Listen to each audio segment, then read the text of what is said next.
Enfin, au sommaire de la page des sports du lundi, un tournoi international de bowling et des trophées de tennis sur terre battue que nous présentera notre invité.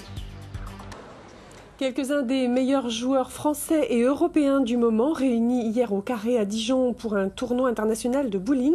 Une compétition inédite et plutôt relevée. Théo Souman, Christophe Gaillard.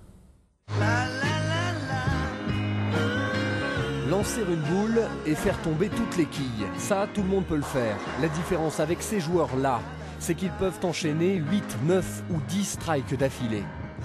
Ils font partie de l'élite du bowling européen. Après 3 jours de compétition, dans le tableau final du tournoi, c'est comme au tennis, pas de surprise, seuls les grands champions sont au rendez-vous. C'est le cas de Johan Alix, le meilleur français du moment, d'une précision diabolique sur la piste. J'ai fait beaucoup de golf avant, qui est un sport également technique, mais dans le bowling, il y a au moins autant de technique, on va dire.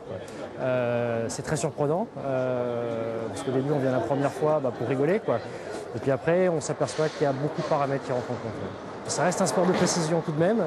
Après, comme vous avez pu le voir, il y a des effets dans les boules, et après, il faut maîtriser cet effet. Et quand ça marche, le bowling devient presque un art. L'Open de Dijon, premier du nom, a rassemblé 140 joueurs, certains venus d'Espagne, de Suisse ou de Belgique. L'idée de départ, créer un événement de grande envergure, inédit dans la région. C'est le Bowling Club dijonnais qui a organisé le tournoi en utilisant ses relations.